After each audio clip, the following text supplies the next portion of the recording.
Okay, so in this video I will go through how you can make your smartphone having a great eye comfort for reading books, for example. Some nifty tips and some settings to do. For example, on this iPhone Air, excellent for reading ebooks. So if we open an app for reading books, so let's say we are opening Storytel here.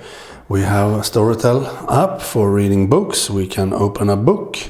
As you see here, we have a white background with black text, and that is much better to have if you are reading in daylight or in a very lit room like this with studio lights, because if you have a complete black background like this, you get a lot more reflections and glare. And that is not good for eye comfort, because reflection and glare makes your eyes more tired actually than anything else.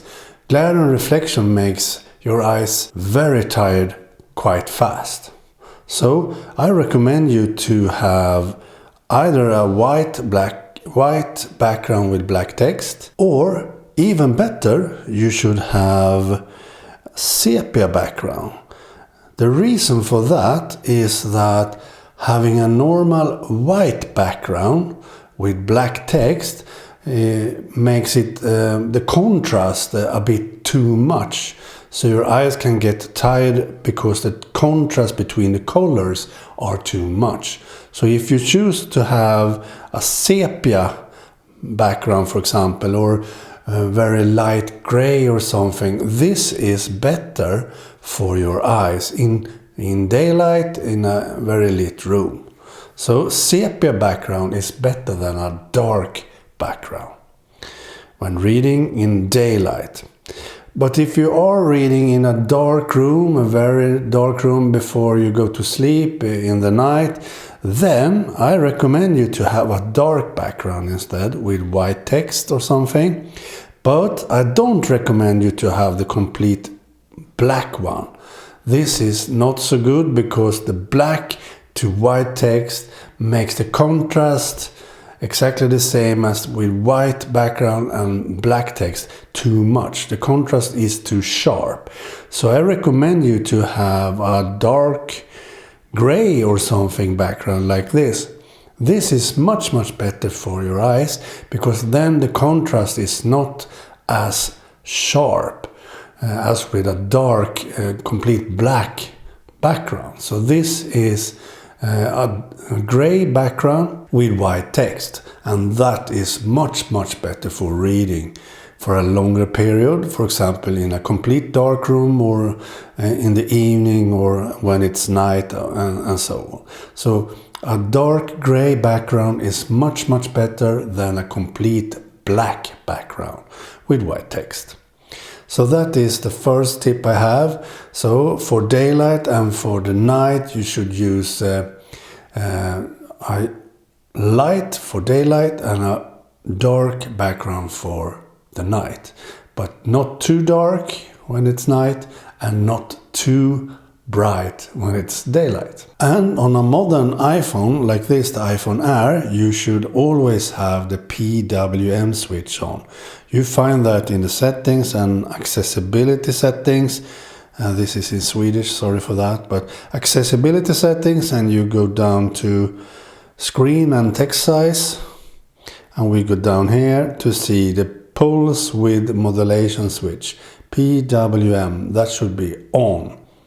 You can't use the reduce white point at the same time, unfortunately, so you need to have only pulse width modulation on here, because that minimizes the pulsing of the display that you can't see but your eyes can see. So having pulse width modulation on is a must on modern iPhones. Unfortunately, other phones doesn't have that switch, so you can't do that so easily on Android phones, for example. But the latest iPhones you can do that. So that should be always on. And when you are reading at daylight, you should have over 50% when reading, because then it maintains the same pulse width modulation So the brightness should be over 50% when reading in daylight, because that will have a very smooth and high pulse width modulation, so your eyes doesn't get so tired so fast. But when you are reading in a complete dark room, then the brightness should be below 25%, because that means that the pulse width modulation switch that you has on removes the pulse width modulation and replaces that with DC dimming instead. So when reading in a complete dark room in the night when it's dark, try to have the brightness as low as possible to have the PWM switch working as it should. That is my recommendation. And in complete daylight or in a very lit room like this, have the brightness over 50%. That is another tip I have for you. And also we can start Readest here. We can go into a book in Readest. Also, if you have a white background or a light gray or sepia background with a black text, then I recommend you to have some kind of bold font. This is the Atkinson Hyperlegible Next font with, we can check, we can see we have with 450 in weightness, boldness if you prefer. So I have that in the settings of in the Readest app, and that means that I almost don't need my reading glasses, because I can read this perfectly fine with over 50% in brightness, with a light background here in a very lit room, and have the text with boldness, so I can read this without my reading glasses. That is how good I see this display. That is even better than when I have an e-ink device, because I think this looks sharper some kind, because this is a very high resolution display, much higher resolution than e-ink can provide, and I can read this perfectly fine without reading glasses.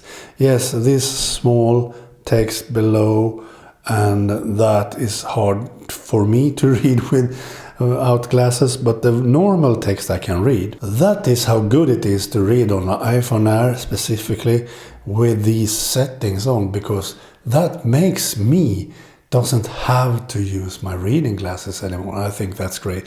Of course I can have my reading glasses still if I prefer, but sometimes I don't have them with me, so I can read this without them very easily, and I love that. And in an app like Readest, you can of course change colors too if you prefer to have another. We can have a grayish background, for example, like this.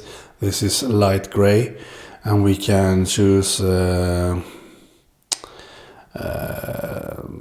sunrise or solarized. Then you have this a bit sepia colored background, and that is also very, very good with black text. Works great.